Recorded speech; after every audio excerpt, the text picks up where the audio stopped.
Nasib malang menimpa Lusita, 28 tahun tenaga kerja wanita asal Indramayu yang dipulangkan dari Singapura dalam keadaan depresi ringan.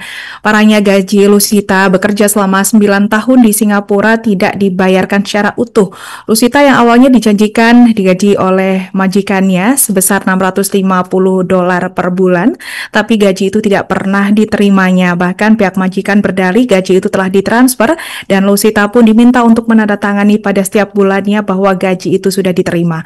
Untuk informasi selengkapnya akan disampaikan wartawan kami yang telah terhubung dari Tribun Cirebon, Handika Rahman. Rekan Handika, silakan laporan Anda. Baik, terima kasih rekan Alina. Bahwa benar ya, nasib malang ini menimpa Lusita, 28 tahun, tenaga kerja wanita atau TKW asal Kabupaten Indramayu yang dipulangkan dari Singapura dalam keadaan depresi ringan. Kabar ini tentunya membuat ibunya Tasriah sedih ya. Pasalnya saat berangkat dahulu, dia pergi dalam keadaan sehat, tapi pulang-pulang justru mengalami depresi. Belum lagi soal gaji Lusita yang selama bekerja 9 tahun di Singapura juga tidak dibayarkan secara utuh. Dari keterangan pihak keluarga, jadi Lusita ini awalnya dijanjikan gaji sebesar $650 Amerika, dolar Singapura per bulan, tapi gaji itu tak pernah dia terima. Pihak majikan berdalih bahwa gaji tersebut sudah ditransfer ke rekening. Lusita pun diminta untuk tanda tangan setiap bulannya bahwa gaji itu sudah ia terima. Tapi kenyataannya rekening gaji tersebut tidak pernah diterima oleh Lusita. Ia pun baru menerima gaji saat hendak dipulangkan ya. Nominal yang dikembalikan pun hanya sebesar $1.000 Singapura saja atau setara 12 juta rupiah. Eh, Diketahui Lusita sendiri pulang ke tanah air pada Kamis 14 Agustus 2025 pekan lalu. Ibunya langsung kaget hal itu di mana pihak keluarga mendapat kabar kepulangan anaknya ini dari pihak imigrasi Bandara Soekarno-Hatta ya. Pihak imigrasi meminta agar keluarga menjemput Lusita. Ya, dalam hal ini penasaran dari mana pihak imigrasi bisa tahu nomor kontaknya tersebut, mengingat telepon itu bukan berasal dari pihak kecamatan atau desa atau rekrut dan lain sebagainya.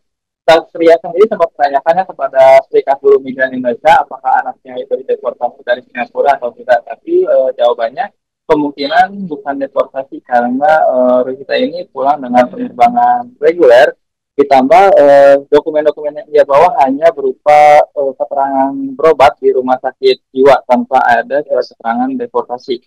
Tasya pun dalam hal ini meminta keadilan ya untuk kesembuhan anaknya, termasuk gaji Rosita yang tidak dibayarkan oleh pihak majikan. Dia pun melaporkan kejadian tersebut ke SBM Indramayu untuk minta tolong. Di sisi lain, Ketua DPC SBM Indramayu Ahmad Zainuri menyebut Lusita ini terindikasi kuatnya sebagai korban tindak pidana perdagangan orang atau TPPO. Apalagi ada temuan manipulasi data soal keberangkatan Lusita ke Singapura. Ya, perusahaan Rekrut diketahui menuangkan usia TKW tersebut 5 tahun lebih tua untuk syarat penempatan kerja, di mana Lusita ini seharusnya merupakan kelahiran 1997 ya, tapi dituakan menjadi 1992. Sedangkan perihal kondisi Lusita yang mengalami depresi, Jainuri dalam ini menduga eh, depresi tersebut dibuat-buat ya oleh pihak majikan karena pihak majikan tak sanggup membayar utuh gaji yang harusnya ia bayar. SBMI mensimulasikan bahwa gaji yang harusnya diterima Lucita ini sebesar $70.200 Singapura atau setara 888 juta rupiah. Hitungan tersebut berdasarkan kontrak kerja gaji Lucita sebesar $650 dikalikan 9 tahun ya. Uh, FBNI menyebut bahwa kejadian seperti ini karena majikan tidak sanggup membayar sehingga dibuat hilang ingatan atau depresi kerap ditemui, dan kemungkinan kasus tersebut juga yang terjadi pada Lusita. Jainuri pun dalam hal ini sudah akan melaporkan kejadian ini kepada Kementerian Perlindungan Pekerja Migran Indonesia ya atau KP2MI, termasuk juga FBNI juga akan bersurat ke KBRI Singapura dan akan mencoba membangun jaringan-jaringan yang ada di sana untuk mendalami apa saja yang dialami korban selama bekerja 9 tahun di Singapura. Mungkin gampang langsung dari Indramayu Jawa Barat, Kamerkan Aditya. Baik, terima kasih rekan Handika atas laporan Anda dan selamat bertugas kembali. Untuk melengkapi keterangan kami, pemirsa berikut wawancara bersama pihak terkait.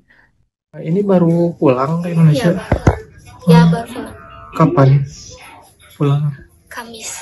Kamis kemarin? Iya, Kamis. Ya, kemarin. Infonya Mbak dideportasi ya di sana? Iya, di rumah sakit. Di rumah sakit. Ya. Kenapa itu bisa cerita nggak Pak? Aku juga gak tahu. Cuma bangun-bangun udah di itu rumah sakit. Cuma makan, tidur, obat, cuma begitu. Rumah sakit jiwa? Iya, jiwa. Itu ceritanya gimana kok tiba-tiba pingsan tuh kenapa gitu? Aku juga gak tahu. Nggak tahu. Gak tahu. SDMI akan melakukan